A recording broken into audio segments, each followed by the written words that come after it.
নমস্কার, আমি প্রমিলার রান্নাঘরে তোমাদের সবাইকে স্বাগত।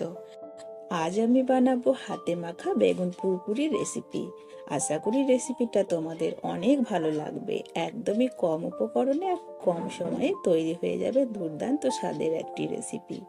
যারা বেগুন কখনোই পছন্দ করে না তারাও কিন্তু এই রেসিপি পেলে খুশি হয়ে ভাত খেয়ে নেবে।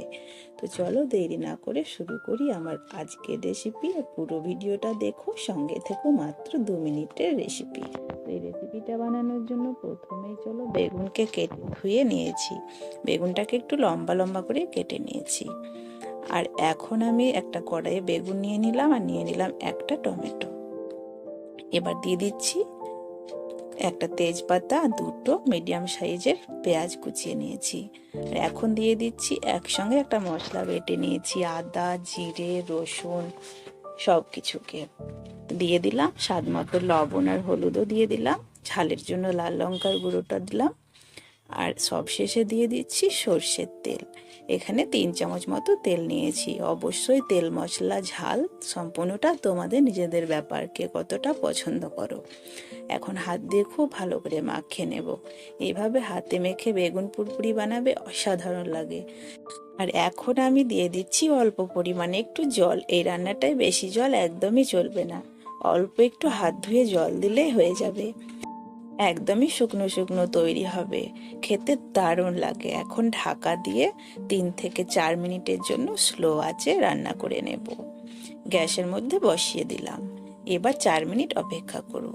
ঠিক 4 মিনিট পরে ঢাকাটা খুলে নিচ্ছি।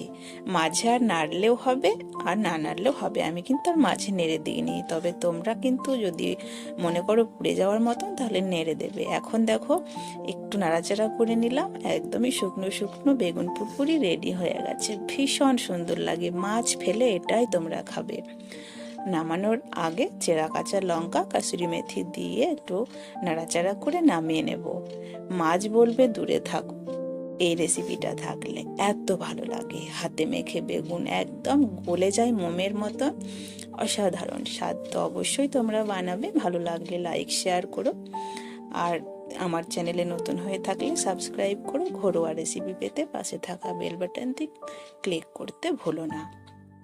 আর অবশ্যই বানিয়ে কিন্তু খাবে, নইলে এই বেগুন পুরপুরির স্বাদ তোমরা কখনোই পাবে না। হয়তো বেগুন রান্না অনেক রকমভাবেই করো, কিন্তু আমি বলবো আমি যেভাবে বানালাম সেভাবে শুধু একবার বানাও। আজকে এ পর্যন্তই।